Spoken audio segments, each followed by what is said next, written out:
Hey everybody, welcome back to episode 2 of Two Girls Without Cancer, season 2. I am Becky, you're here. Ashley. And we're just so excited to be back. Last week you heard our opener. This week it's going to be more the format that we're going in, where we're interviewing people in the health and wellness space. Today, our guest is in the cancer space. So, it's pretty exciting. I know we told you guys last week that we're not going to be entirely focused on cancer this season.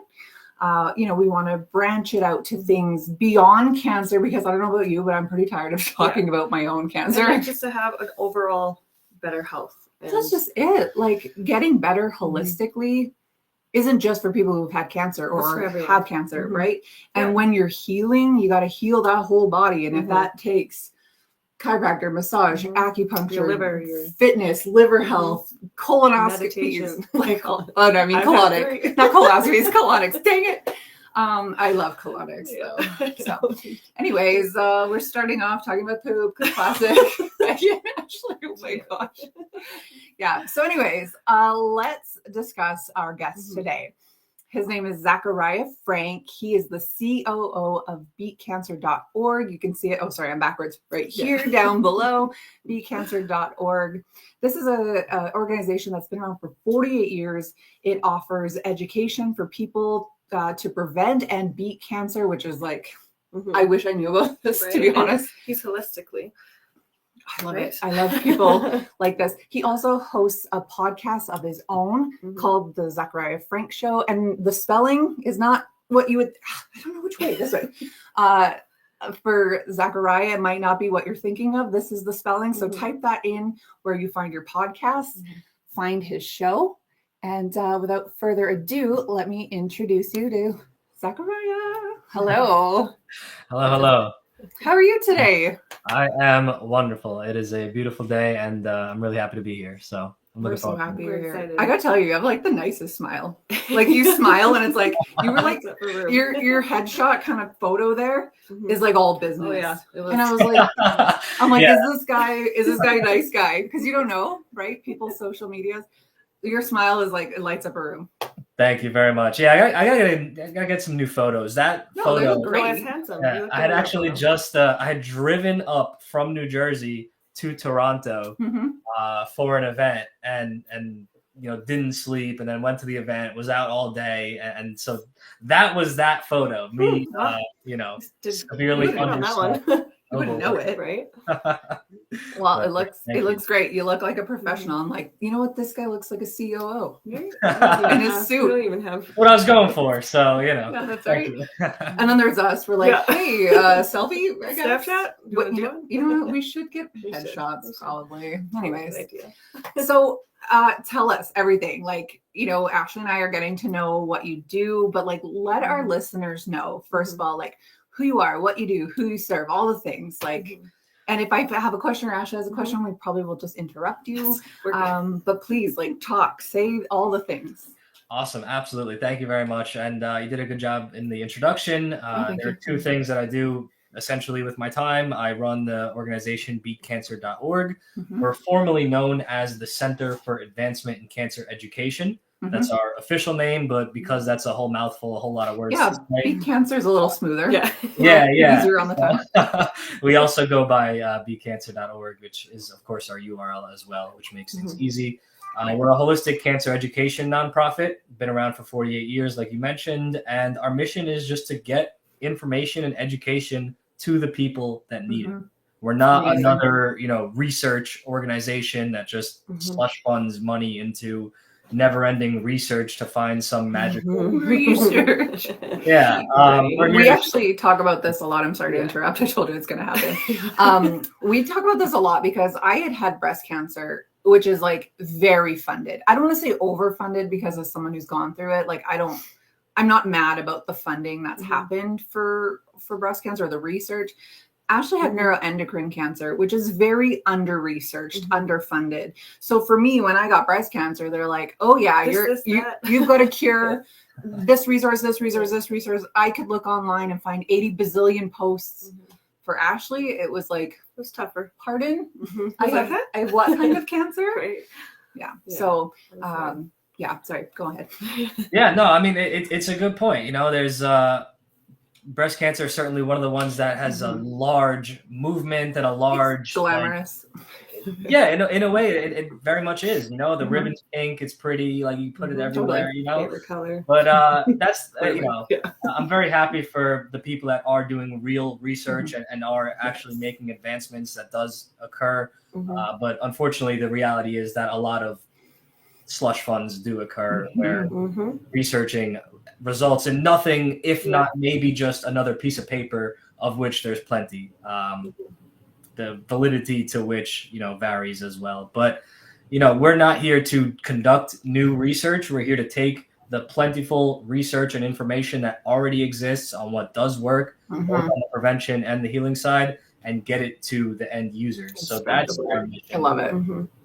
And we do it in a variety of ways. You know, we have one of our flagship programs is and always will be free counseling for anyone in need.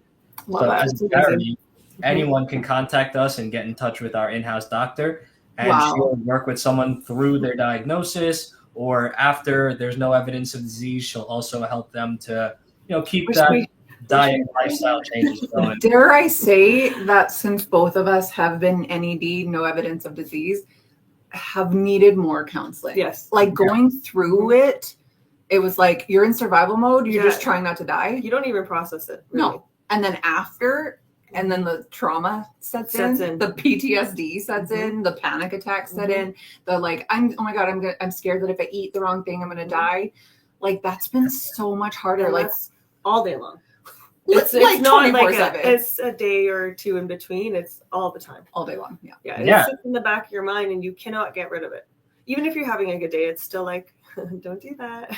Yeah. Don't eat that shit. Don't make plans for the future. Yeah. And so, you know, 2023, her and I both battled cancer. 2024, we were both NED. And I mean, I say it like this because like the cancer might have been gone, but like the damage is done. And I think both of us have utilized like our share of counseling for sure. Like a solid amount of counseling. Yeah. And I still feel like I need more. And I'm still going. She put me high priority just last week. It's hard. It's not easy. No. It's such a common experience, you know. It's once someone goes through something, you know, and goes through what we call cancer, it's never really goes away from being something that is in consideration. And, you know, that can be a blessing in certain ways because people can take the wake-up call and then implement the lifestyle changes that can help them avoid a recurrence. But it could be a curse as well, and an easy to get overwhelmed with if, especially if we feel unequipped with the knowledge and how to, you know, avoid a recurrence. Because the instances of recurrence are extremely high when we're talking about, especially people that go through the conventional treatment centers, because they don't teach you what brought about the cancer in the first place, and so they don't teach you how we can avoid it. You know, the very mindset towards what we call cancer in a average person's mind is a very disempowered state. People feel like it's just, you know, some random thing that happens, or it's just completely out of our control, or it's just the fate of some sort of genetic malfunction. But unfortunately, that couldn't be farther, or I guess fortunately, that couldn't be farther from the truth. And, you know, it's the same diet, lifestyle choices that can help us avoid cancer in the first place that are very necessary for helping us avoid a recurrence, no matter what. It's amazing. Your whole like organization is about is what we try and share to the world too, because people who have never had cancer, they don't quite understand. Well, because, you know, they see cancer on TV, or even someone that they know who's gone through it, who is frail, bald, dying, pale, skeletal. And like, that was never the case. Her and I looked like this the whole time. Now, granted, I wear wigs. Unfortunately, but I didn't just dive into chemo because I thought, like, if my body is unwell enough or unbalanced enough to allow cancer to grow in a negative way, you know, then I'm not strong enough to go through this deadly treatment. So I spent 5 months doing all holistic stuff. I went down to Mexico twice and spent 6 weeks down there working with holistic integrative doctors, boosting my immune system to the point where I flew through chemo. Yeah, I lost my hair, but I didn't lose all of my hair. I wasn't throwing up. I wasn't, I certainly didn't lose weight. But like, it wasn't what society thinks it is, because I was holistic and I did a lot of integrative stuff. And as soon as chemo was done, I was back on the holistic stuff.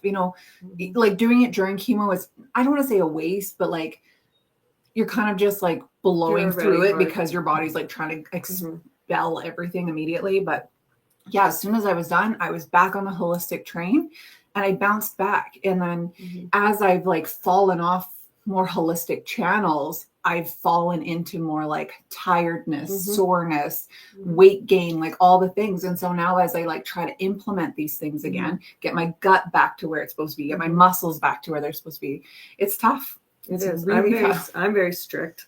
Yeah, you are. I'm also dealing with some other stuff ever since my diagnosis and the 3 surgeries that I had put me into SIBO. Have you heard of that? Yeah. Small intestinal bacterial overgrowth. I dealt with that after my 3rd surgery. It's been about over a year, and I had to fight to get a prognosis. Like it was hard, and it was up and down swelling. And I'm in my 2nd month or 3rd month. I don't remember. 2nd for the protocol, I think, yeah. But what they gave me didn't work, and then you get so discouraged when you're, and then I switched to an all natural. And then after about a month and a half on the all natural, my body's like starting to click.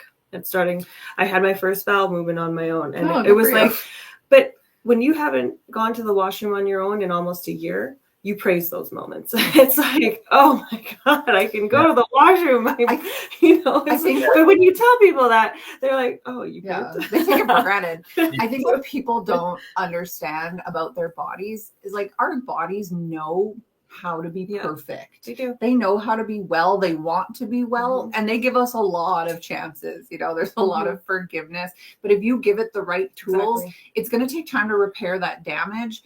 But it'll get you back there eventually. But I mean, cancer treatment, conventional cancer treatment is so hard on the body, is so poisonous and toxic on the body that like it's going to take your body a long time to get back after that. 2 years out and I'm nowhere near you too. We're 2 years out.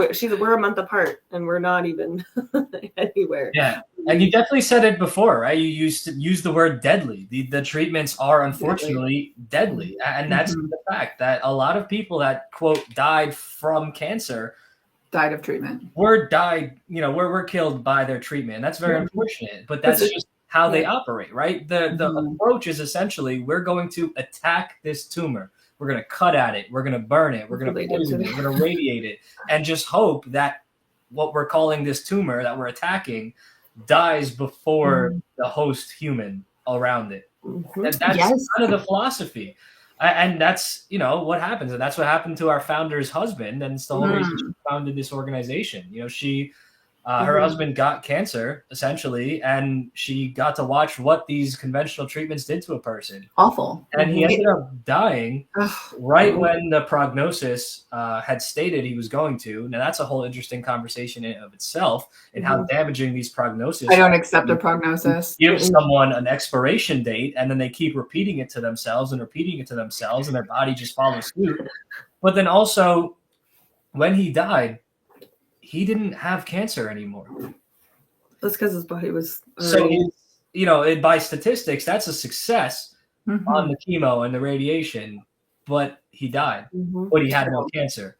But his body was so malnourished to the point and damaged to the point where he couldn't eat food, couldn't keep it down, and he just withered away. It's hard because it's so acidic. It creates an acidic environment, chemo and radiation. How's your body supposed inflammation, acidity, weakness. But how's your body supposed to heal? That's why we strongly believe in holistic as well, because you need that to be able to keep your body fighting, right? Well, you have to keep your immune system strong. I think you have to keep your attitude strong. You have to keep your immune system strong. Otherwise, like cancer treatment is probably going to kill you. Like I'll just say it. I agree.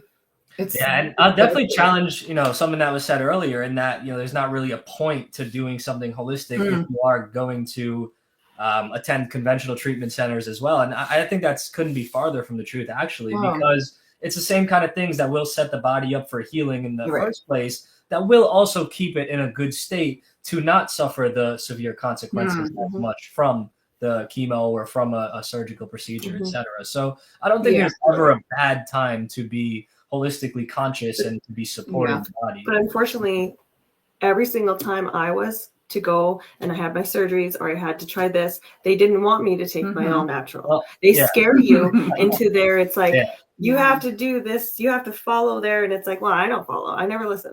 That's a whole other conversation. Same thing for me. Like when I got back from Mexico, I was on a full protocol that included all the things. And then when I was like, I could do chemo here. Like I felt mentally strong enough to do it here. They set you up with the cancer center pharmacist who goes through everything. And he did his research. And like some of the things he told me to get off were like the most ridiculous reasons. Like I was on a thymus pill, like desiccated thymus. And his response was, well, this was made in Mexico. It could have been made in a dirty warehouse. So it's not safe. And then one of the things, it's called a herbal tonic, the Hoxie. Well, so-and-so Hoxie, that's a last name. He's no longer allowed to practice in America because of probably pharmaceutical reasons. And so you can't be on that. So they took me off all the things. And like at that point, I think I was just so tired of the protocol because there is I think protocol fatigue because, every 3 days I was injecting myself with a needle. I was taking this pill at this time, this one on an empty stomach, this with food, this with that. And I was exhausted. And so when they were like, yeah, you can't take any of these things during chemo, I was like, you know what? Okay. But I wish I had because, doing research after the fact, it was like talking about how glutathione or milk thistle, for example, are really good at supporting you through chemo. Like, because it's, detoxifying the liver. But their big thing is like, you don't want to be detoxifying during chemo because you don't want it out of your system too fast. And I don't know, like, I think if I was to do things differently, I probably would. But at least now we are so far, like we have so much more knowledge that if it was to reoccur, we would know. It's not going to. Well, it's not, but you never know what's going to happen. But like, at least now we're learning more, and we're looking into it and have the resources as well. And that's we've met you.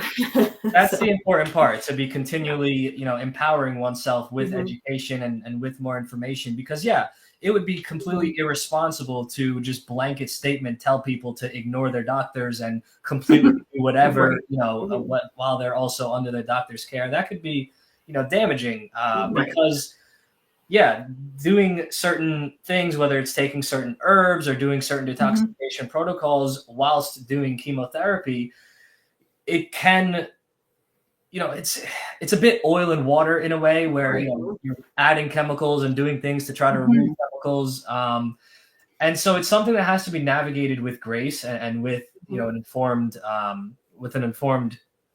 basis, because you might be lessening the effect of the chemotherapy that you're trying to do in the first place to have an effect, all the while you're also maybe reducing side effects. Maybe you're also causing more side effects, so it's definitely not a blanket statement thing it's a fine line to walk. I found like it is. When I got back from Mexico, I had toured a bunch of different clinics down there. I decided on an outpatient one. It was just more in my price range, but I did tour some of the inpatient ones, and they all did coffee enemas because they follow the Gerson therapy. And I thought, okay, this is interesting. So I did my research. I came home, so I started doing them twice a day, every day. And it's such a good liver detox. It boosts glutathione, something like 700% production in your body. Not to mention it cleans out your bowels. So it's like, I really resonated with that. And so I was doing them. However, I stopped those during chemo because they said like you're literally detoxing everything. So like, why put chemo in your body if you're just going to get rid of it, the next day? And, it's like, if I'm going to lose my hair and be a shell of who I once was, I at least want it to work or do what it's meant to do. So I stopped doing that. But Exactly. So it's, everything is always so nuanced, and that's where just getting the maximum amount of information is essential. Because, I'd be lying if we don't have a lot of people that come to us and say, I ignored my doctor telling me not to do this herb, and I did this, and then it helped me, and then I was a success, blah, blah, blah. We are not here to tell people not to listen to their doctor, but people do come to us and say that they did do that. And for a lot of people, they're very happy they did, So that's where, again, just getting the information and doing things in an informed way, whether it's continuing your self-education or working with a holistic cancer coach, that's a great way to leverage your time in navigating something like that and figuring out what to do while you're also doing this, and kind of take the pieces. Absolutely. That'd be a great job for you, for us. Yeah. We always need more coaches. So. Oh my gosh, sign us up. One thing that I think, well, actually, two things that I think people forget. Number one is that not everything you read on the internet is accurate. So you can find a position for absolutely anything on the internet. If I want to say the sky is actually green, not blue, I could find several published articles about why that is, right? So it's like people need to understand that, like, whatever they read on the internet is just one of several positions, all which could be right. The other thing too is that people forget that every body, genetics, makeup is completely different. So, we say this a lot on the show, like her and I could have had the exact same cancer, same diagnosis, but one respond differently than the other to treatment because of genetic makeup, because of lifestyle, diet, oxidative stress, like whatever in the body. So people don't realize that too when they say, oh, you have to take this herbal thing, or you have to do chemo, you have to do this. It worked for me. Like I found this even with my husband. His mom had gone through it. And when I first got sick, he was like, my mom did chemo radiation and she's fine 10 years later. And I was like, good for her. Number one, not even the same type of breast cancer. Number two, 20, 30 years difference in age. Number three, my attitude isn't there. She was a nurse working in the medical system. So of course her alliance or her trust is in the medical system. I watched my former sister-in-law, an ex-husband, a different husband. I watched his sister die of breast cancer 10 years earlier. And all my faith in the medical system was lost from that moment. So like, even though her and I had breast cancer, it was nowhere near the same. And the outcomes were nowhere near what they would have been. I think that's what a lot of people have to realize is it's not the same. You have to do it the way, like what works for you, and you have to do trial and error. When I share my stuff, like when we're talking, it's like, here is what we are doing, and it may work for you, but I'm not going to say it's going to work for your body, right? Yeah, absolutely. There is no one size fits all anything, especially when it comes to health, and because again, it goes back to the language that we use around cancer and how people want to find like the cure, like singular, or the thing to do, or it's a spectrum. It's a spectrum, and it's also so unique. It's there's not just one thing that brings about what we call cancer in someone's body.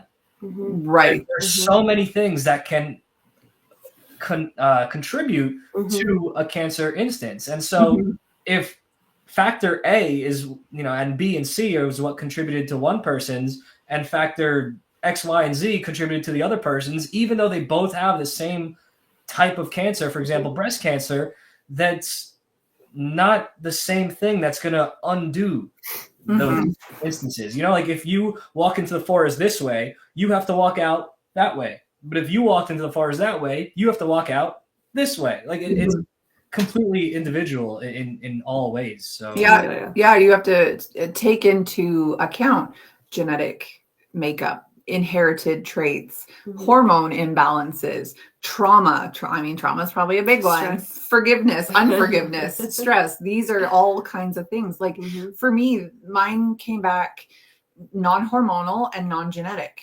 And I was like, then how? Like, where did it come from? And nobody ever had an answer for me. They still don't. You don't. Just blessed. One of the lucky ones, right? My doctor said I had the shitty end of the stick. I'm like, thank you. Yeah, exactly. But like, they say that the kind that you had was hormonal, right? But like, what caused your hormones to get to that state? And there is no right answer. There is no one one size fits all for cancer. Well, for any disease really, but like for cancer.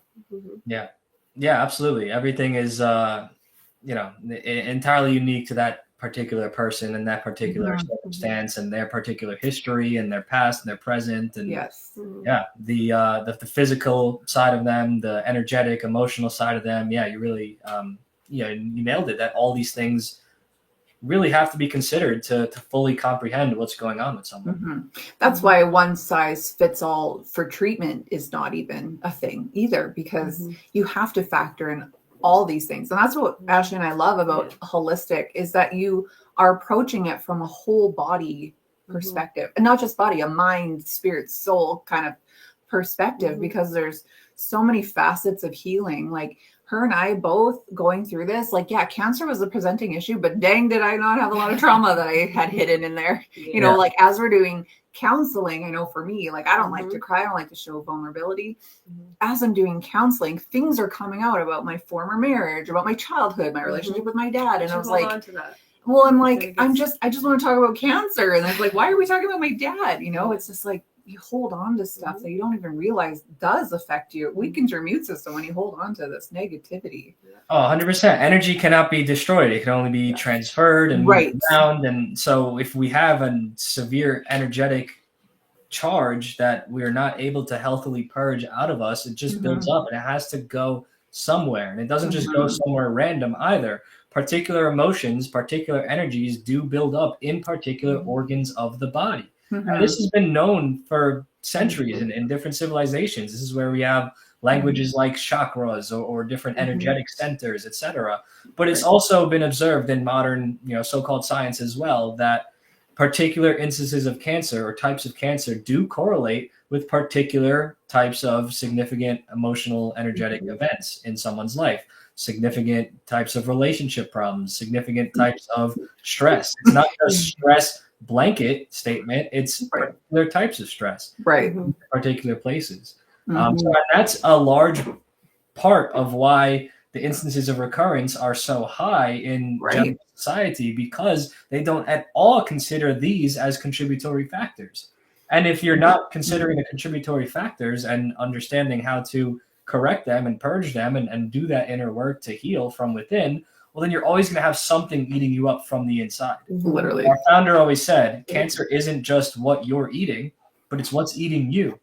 Ooh. That couldn't be farther from the truth. I like that. So, our particular cancer center here in Edmonton, they do offer free counseling, which is super important, to deal with all the things. But one thing I disagreed with our personal counselor, what she said, and her and I have the same one, that's why I'm saying our counselor, is that I was saying this, that like, I have to look at the things I've held on to, the traumas I've buried, as they manifest themselves in different parts of my body. And she stopped me. She's like, did you just blame yourself for getting cancer? And I was like, well, kind of, like, I don't want to say like, it's all my fault, but you know what, there was a lot of unforgiveness for a long time. There was a lot of, I don't know, like, maybe this is so far off, but I thought like prior to getting sick, I held a very big part of my life as being, how do I say without sounding like a dope, like sexy, like I had, like a nice chest, and I liked to wear clothes that showed it off and things like that. And the irony of that's the part of my body that got sick. I just found it always so interesting or ironic. Like maybe I held a lot of that insecurity or stress in this general area because I put all that pressure on myself. But anyway, she had said, like, you can't blame yourself. You did nothing and I thought, well, I probably could have gone to counseling. I probably could have eaten a little better. I probably could have exercised more. Yeah. It's such that way. Like, we're not taught to think outside the box. We're trained a certain way.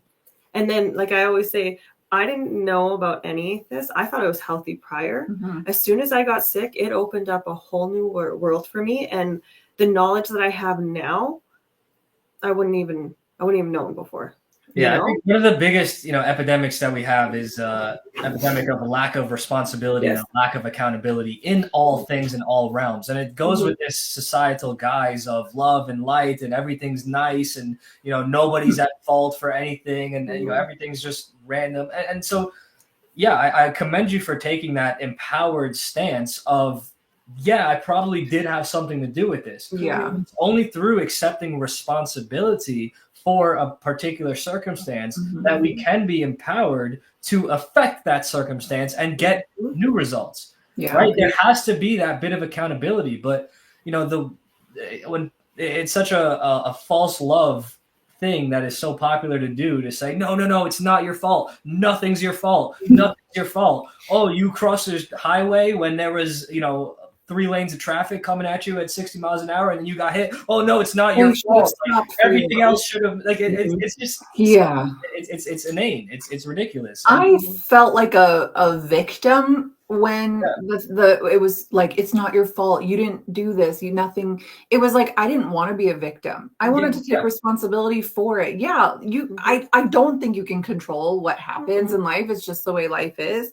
But there are definitely things that I could have done to prevent or better prepare myself or whatever. And I didn't want to feel like that victim, like, oh, something bad happened to me. Yeah. Well, that's real love. That's real love. Real love is harsh sometimes. Real love is difficult to process, is difficult to hear. But this false victim mindset, boxing someone in that like, oh no, it's not you. Like it's not helpful. It's very damaging. Like you just mentioned, it's pigeonholing, and it's it gets the circle of control and takes it away from someone. That's never helpful. Exactly. I wanted to control it. I didn't ever want to have no control. Yeah. Things in my life have happened that have caused me to feel trauma. People have done things to me that have caused me damage. However, this is the way that I dealt with it. That's like the mindset that I had. I needed to have dealt with it a certain way. And, you obviously can't go back into the past and fix it. But like from here on out, for example, like I had a lot of beef with my ex-husband. There's a reason that we're exes, right? Held on to it for a lot of years. When I got sick, it was like none of that even mattered. And like none of that anger I felt towards him was there anymore. I actually really like the guy now. We're good friends now. And it was relieving. And like through this, and I mean, obviously his sister had died of breast cancer as well. So for him, it also hit him like a truck. That his kid's mom was going through this. But yeah, just like all this negativity that I held on to for years was just gone. And it was like such a peaceful, weight off my shoulders kind of thing. It was nice. And there's, always levels to all things. And that even goes for accepting responsibility and accountability. And it gets very difficult, depending on which level you're going to. But just speaking in general circumstances, even when someone is in something like a relationship that doesn't work out and the person does whatever and we feel slighted by them, or maybe they did do very bad things to us at a certain point, there's still a responsibility for choosing to be with that person at some point. Yes, it takes two.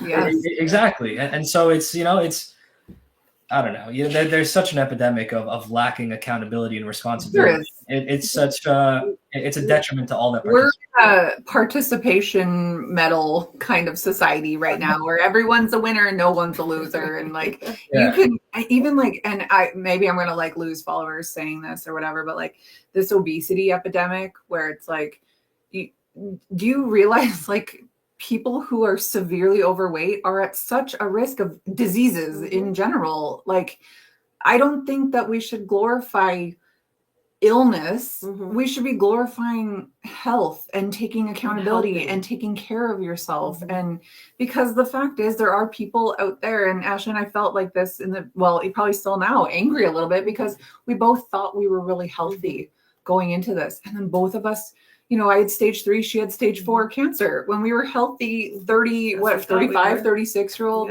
girls, moms, like young women. And it was like, there's all these people that don't take care of themselves that are not sick. And it's like, I don't know. I held on to that for a lot of years. Too. I'm finally over it. Me too. Yeah, no, you're absolutely correct. Victim. Yeah, you're absolutely correct. And the whole body positivity, societal engineering is another example of just feeding people into being unwell in a false love frame. And a lot of very nefarious and very damaging things come with that framing of this is love and acceptance and normalization, etc. Listen, if it has to be normalized, it's because it's not normal. Right. I love that. Well, just like eating healthy, people see it as a diet when that's actually what our body needs, instead of them just, it's like, oh, I'm going to have junk food. Oh, that's normal. Is normalized, right? Yes. Yeah. So let me ask you something maybe more political in nature. And again, feel free not to answer that. But like, do you think we live in a society that's trying to poison us? Like in a world that's trying to poison us? Yeah, I think anyone that has eyes to see and ears to hear can absolutely. Oh, good. We think the same. Yeah, I mean, it's very clear that there's an agenda to have people unwell, and we can go at the physical level and talk about the financial benefits that certain these do from that. But far beyond that, I believe that all things are spiritual in nature. I think this whole world is a battle between good and evil, and I think evil has gained a lot of strongholds in a lot of different industries and a lot of different institutions. Certainly in the propaganda, feeding the minds of everybody. So, yeah, I mean, people have been. It's not an accident that people are unwell. It's been orchestrated. You can see. We like you. Yep. You can see that sort of slow boil since like sort of that sexual revolution in the late 60s here. That slow boil, but in this last decade, man, did it go faster. Yeah, exactly. Like you said, it's a slow boil. It's like the old boiled frog. You can't drop a frog into a pot of boiling water. It'll jump out. But you can turn up the heat from cold to a little warmer, a little warmer, a little warmer to scalding hot. And eventually it's boiled and dead and doesn't even realize. It's normalized. You're correct that it has been accelerating because they can. They, we gave them an inch. I'm not going to say we because it's before our time even, but they, got away with X, so then they moved to the next thing and the next thing. And it got to the point where they're laughing in everyone's face over absolute nonsense, locking everyone in their houses for absolutely no reason other than a giant. And, they keep getting away with it. So why would they not continue on their agenda? Well, I met a girl in Mexico when I was there for treatment, and she was American. So I know your healthcare system is a heck of a lot different than our healthcare system. But to that date, when I had met her, her cancer treatment was already over $2 million. Yeah. And you know what? This girl was in Mexico she was a single mom as well, trying her hardest. She ended up passing away a few months ago. Like it was just too far gone, and she didn't have the money to continue to get better. And it's like, that is not right. That's not right. People shouldn't die of this, No, it's not right. It certainly is not. And, I think a lot of people get confused about why things are the way they are. And, they look and they see the world through the lens of, oh, well, I wouldn't do that to people. Like, surely the people in charge of all these things, they don't want people to be sick because they just can't grasp that there are people. These are the trust the science people. These are the stay safe, stay home on their Facebook profile people. We know those. We delete them immediately. Life's better that way. I wish I could get them off the road too. They're all in the way. I know. You don't need to wear that mask in your car. You're alone. Take it off. Breathe air. Get some oxygen going. Yeah. So it sounds like you and us have very similar viewpoints on things, which is cool. I feel like this instant chemistry between us, which is awesome. I'm so happy to have met you and been introduced to you. Like you reached out to me on this post I made looking for just a health and wellness space kind of people. And you reached out to me. And as soon as I read your message, I was like, I need this guy on. So the fact that you're our first guest this season, I think is like, it's big. It's perfection. Actually, it's like poetic. This is exactly who we needed for our opener. And I'm honestly so thankful for you and the work that you do and beatcancer.org. I think it's amazing. So we're getting close to that time here. Just give me like a sending off kind of thing, like where people can find you, what their first steps are kind of thing. Yeah, absolutely. So if you'd like to participate in anything that we have going on at beatcancer.org, of course, you could find us at beatcancer.org, whether you're looking to get free counseling from our in-house naturopathic doctor who spent several decades in the field. Wow. You can find that at the cancer counseling page. You are welcome to join our weekly calls every week. Thursday evening, we meet for a public weekly call. Like a Zoom call. Yeah, like a Zoom call, and we that. discuss all things holistic health and wellness. You can pitch a topic of discussion, you can participate, or just listen in. We can't go over specific medical advice and particular circumstances on that, but you can ask questions of certain things and then get pointed to different resources. I'm on there.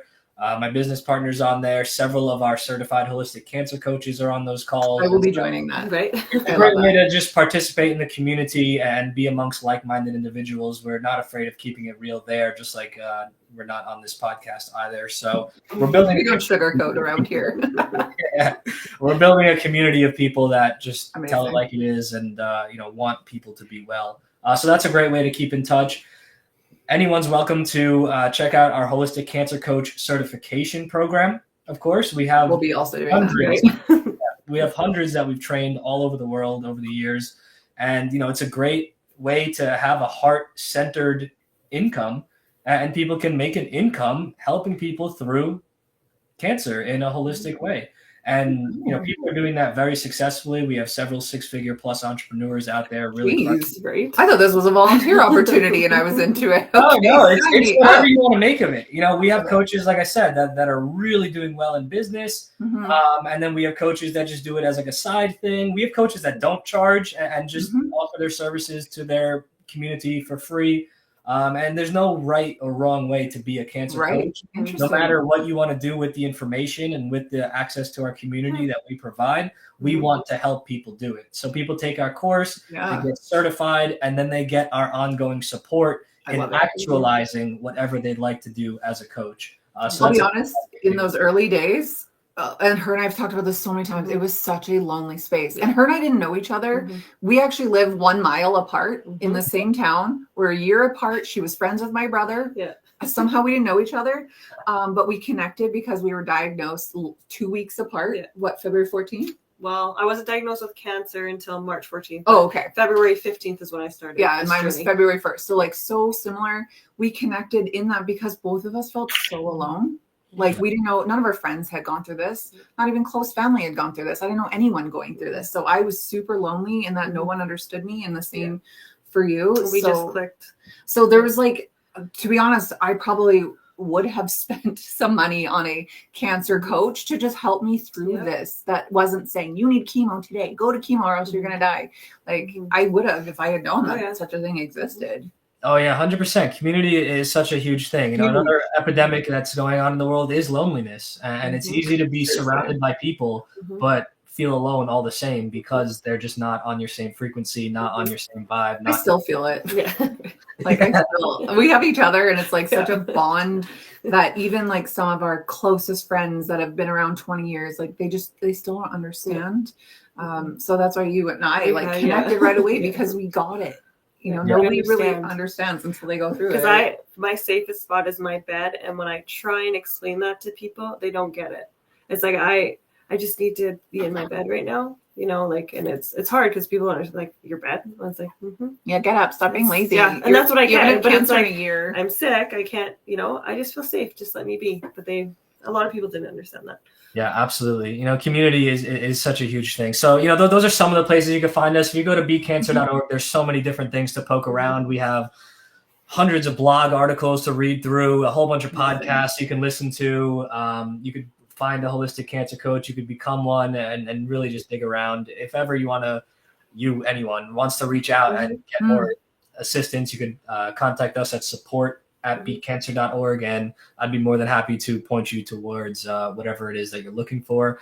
In regards to myself and my show, you can find me on any major listening platform, the Zakariya Frank Show, or you can go to zakariyafrank.com and find the show there and any of my guest appearances that I do, because those are fun as well. But yeah, I cover all matters of holistic health and wellness, and have expanded out to cover societal and cultural matters at large, relationships, etc. Because ultimately it's all relevant. It's all connected. Everything going on in life is connected to everything else. Nothing exists in isolation. Nothing exists in a vacuum. So I've had episodes on anything from some of the topics that we talked about today, like gut health, like the body positivity movement, to cancer, of course, to sexual abuse trauma and how to heal from that, to relationships, and really anything in between. So there's a variety of cool guests on there. There's 51 episodes currently out. Wow. Nice. A whole lot of good stuff. So we will both be subscribing. Well, You know, Ashley's not a podcast listener, so the irony of her being on a podcast is she wild. always sends me stuff. I know. I'm like, listen to this. This will change your mind, change your whole world. Yeah, it does. But yeah, I think like I can't say it enough. What an amazing human being you are. This organization is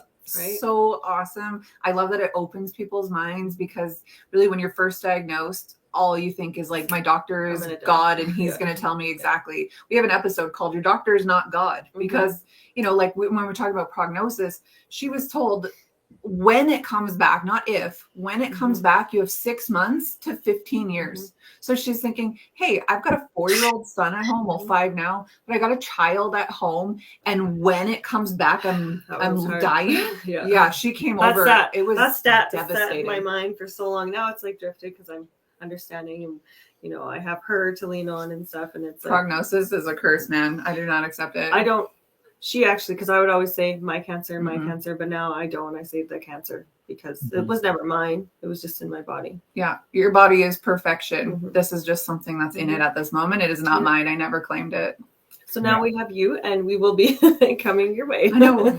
You are amazing, Zakariya. Do you go by Zach? Do ever people call you like, or is it always Zakariya?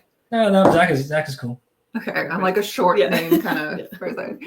Anyways, we will say goodbye to you now, but thank you so much. This is like, I can't wait to just head up beatcancer.org and just deep dive. I'm excited about it. You guys will be a fantastic addition to the group. I'm looking forward. We love it. Thank you so much. Thank you for having me. Wow. Yeah. Like, that's good, hey? Yeah, we're still going. Oh, I know. Yeah, we're still live. Amazing. I'm blown away. I'm completely touched. I think what a cool organization. But isn't that crazy that that's out there, and now we found it, and now we can share it with all of you guys? I'm telling you, you know, like me, I'm a spiritual person, right? But like, if you're like a universal kind of person, like these things work together and find you the way that it's supposed to. Totally 100%. Again, check out beatcancer.org. Check out the Zakariya Frank show on any podcast platform. Note the spelling again. This way. Note the spelling. And that's that. Thanks for being around for episode 2. Thanks for waiting on our 6 to 8 month break. That was a little bit. We needed it though. We needed it. Look at us now, looking fresh and young. Glowing. It's not at all this big ring light right here. But yeah, thank you everybody, and we will see you again next week with our next guest. Bye. Bye.